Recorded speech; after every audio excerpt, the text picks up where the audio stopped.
جی السلام علیکم اسٹوڈینٹس، بیٹا کیسے ہیں آپ لوگ؟ جی بیٹا ہم گرامر کر رہے ہیں، ٹھیک ہے۔ ہمارے چیپٹر جو ہیں وہ ادھر سے اس منتھ کے کمپلیٹ ہو گئے ہیں۔ آیات کرنی تھی 16 اور 15-16، ٹھیک ہے، وہ ہو گئی ہیں، اگلے حلال تک چیپٹر ہو گئے ہیں۔ اب گرامر جو ہے وہ ہماری رہ گئی ہے، تو ہم نے فعل کی قسمیں کر دیں۔ تو بیٹا فعل آپ کو پتہ ہے کہ کسے کہتے ہیں؟ فعل کسی کام کو کہتے ہیں۔ تو فعل کی قسمیں جیسے مختلف زمانوں میں اگر وہ کام پایا جائے، جیسے فعل ماضی ہو گیا کہ گزرے ہوئے زمانے میں اس کام کا ہونا، یا حال موجودہ زمانے میں ہونا، یا مستقبل آنے والے زمانے میں ہونا۔ تو بیٹا اردو میں آپ کو پتہ ہے، اردو اور انگلش میں 3 جو ہے وہ زمانے ہوتے ہیں، ماضی، حال اور مستقبل۔ تو جو عربک ہے اس میں بیٹا زمانے جو ہیں وہ 2 پائے جاتے ہیں، جیسے فعل ماضی اور مضارع۔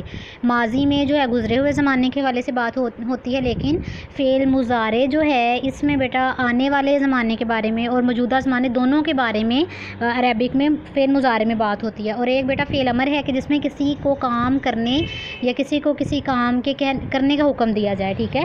تو ہم اس میں پڑھیں گے فعل کی اقسام۔ فعل کی 3 اقسام ہیں، فعل ماضی، فعل مضارع اور فعل امر، ٹھیک ہے۔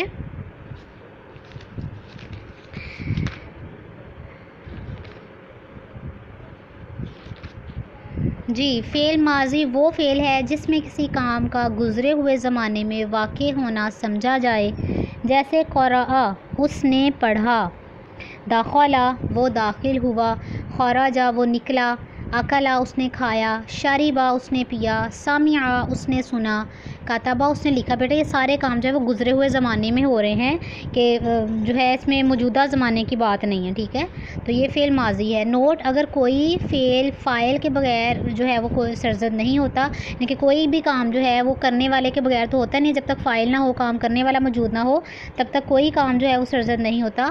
تو فاعل کبھی اسم ظاہر کے طور پر بھی استعمال ہوتا ہے، یعنی کہ نام کے ساتھ فاعل کا جو ہے وہ ذکر کیا جا رہا ہوتا ہے، اور کبھی جو ہے اسم ضمیر کے طور ان کے نام نہیں ہوتا، لیکن ہو، ہا، یہ جو ضمائر ہوتے ہیں یہ جو ہے وہ فاعل کا کام جو ہے وہ سر انجام دیتی ہیں۔ جب فاعل اسم ضمیر ہو تو فعل کے عربی میں 14 صیغے ہوتے ہیں، کہ فاعل کے بارے میں یہ معلوم ہو جائے کہ وہ جو فاعل جس کے بارے میں بات ہو رہی ہے وہ غائب ہے، یہاں پر موجود ہے، مخاطب ہے یا متکلم ہے، وہ بات کر رہا ہے۔ پھر یہ ان صیغوں کے حوالے سے پھر پتہ چلتا ہے پھر کیا وہ مذکر ہے یا مؤنث۔ اسی طرح وہ واحد ہے یا تثنیہ ہے، 2 لوگوں کے بارے میں بات ہو رہی ہے، جمع ہے، ان چیزوں کے بارے میں اس میں دیکھا جاتا ہے۔ یہ صیغے فاعل کا تعین کرنے کے لیے لائے جاتے ہیں، جیسا کہ نقشے میں ہے، یعنی کہ مثال کے طور پر انہوں نے یہ فعل ماضی کی گردان دی ہی ہے۔ جیسے اگر مذکر کے صیغے ہیں کہ مذکر غائب کے 3 مذکر غائب کے صیغے ہیں، واحد اگر کسی ایک شخص سے بات ہو رہی ہے، ٹھیک ہے، کتبہ اسے ایک شخص نے لکھا، تثنیہ کا کتبہ ان 2 مردوں نے لکھا، اور کتب ان سب مردوں نے لکھا۔ پھر مؤنث غائب کے کتبت اس ایک عورت نے لکھا، کتبنا ان 2 عورتوں نے لکھا، کتبنا کتبتا ان 2 عورتوں نے لکھا، اور کتبنا ان سب عورتوں نے لکھا۔ ایسے ہی مخاطب کے یعنی کہ جو سامنے موجود ہے اگر وہ شخص، اس کے بارے میں بات ہو رہی ہے، کتبتا تو نے لکھا، کتبتما تم 2 نے لکھا، کتبتم تم سب نے لکھا۔ ایسے بیٹا مخاطب کے کہ کتبتی تو ایک عورت نے لکھا، کتبتما تم 2 عورتوں نے لکھا، اور کتبتنا تم سب عورتوں نے لکھا۔ اگر بیٹا متکلم جو ہے یعنی کہ اپنے بارے میں بات ہو رہی، جس میں اپنے حوالے سے بات ہو، کتبتو میں نے لکھا، اس میں بیٹا مذکر اور مؤنث واضح نہیں ہوتے۔ ہم ایسے تو نہ بات کرتے کہ میں ایک عورت نے لکھا یا میں ایک مرد نے لکھا، تو ہم یہی لفظ استعمال کرتے ہیں کہ میں نے لکھا یا کتبنا ہم نے لکھا۔ تو آپ جو ہے اس کو جمع میں کر سکتے ہیں یا دونوں کے حساب سے دیکھ سکتے ہیں کہ میں نے لکھا یا ہم نے لکھا، کتبتو کتبنا۔ یہ بیٹا اس کی فعل مضارع کی گردان ہوگی۔ گردان آپ نے یاد نہیں کرنی، اس کا جسٹ فعل ماضی کا آپ نے دیکھنا ہے کہ ماضی کسے کہتے ہیں، اور ساتھ میں آپ کو یہ پتہ ہونے چاہیے کہ جو ہے اس کے صیغے کتنے ہیں۔ تو اس کے ٹوٹل 14 صیغے ہوتے ہیں۔ نیکسٹ فعل مضارع، تو یہ وہ فعل ہے جس میں کسی کام کا زمانہ حال یعنی کہ موجودہ زمانے میں یا مستقبل آنے والے زمانے میں واقع ہونا سمجھا جائے، جیسے یقرأ وہ شخص پڑھتا ہے یا پڑھے گا، ٹھیک ہے، 2 زمانوں کی بات ہو رہی ہے۔ یدخل وہ داخل ہوتا ہے یا داخل ہوگا، یسمع وہ سنتا ہے یا سنے گا، ٹھیک ہے۔ اس میں حال اور آنے والے زمانے کے بارے میں بات ہو رہی ہے۔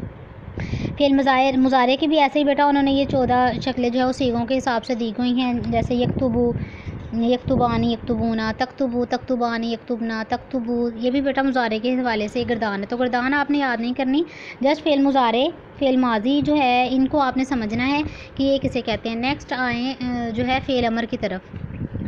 فعل امر وہ فعل ہے جس میں کسی کو حکم دیا جانا یا کسی سے التجا وغیرہ کرنا سمجھا جائے، ٹھیک ہے، کسی کو کسی بات کا حکم دینا یا کسی سے درخواست کی جائے، جیسے اکتب تو لکھ، اخرج تو نکل جا، اسمع تو سن، اشرب تو پی، ارحم تو رحم فرما، اغفر تو بخش دے۔ تو فعل امر میں فاعل اگر جو ہے اسم ضمیر ہو تو صرف جو ہے وہ مخاطب ہوتا ہے، اس کے فعل امر کے 6 صیغے ہوتے ہیں، یاد رکھنے ہیں۔ فعل مضارع اور ماضی کے جو ہے وہ 14 صیغے ہوتے ہیں، لیکن فعل امر کے 6 صیغے ہوتے ہیں، جیسے اکتب تو لکھ، اکتبا تم 2 مرد لکھو، اکتبو تم سب مرد لکھو، اکتبی تو ایک عورت لکھ، اکتبا تم 2 عورتیں لکھو، اکتبنا تم سب عورتیں لکھو، ٹھیک ہے۔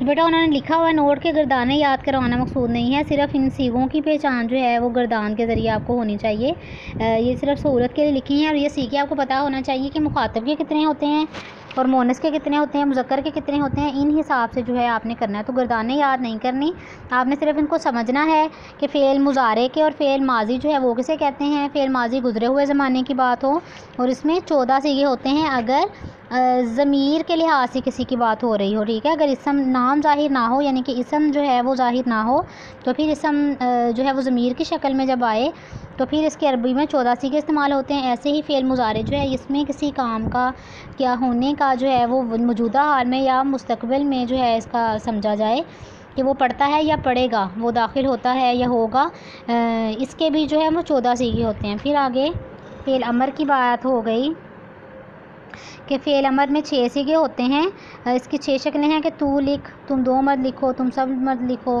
تو ایک عورت لکھ، تم 2 عورتیں لکھو، تم سب عورتیں لکھو، یہ اس حوالے سے اس میں بات ہو رہی ہے، ٹھیک ہے۔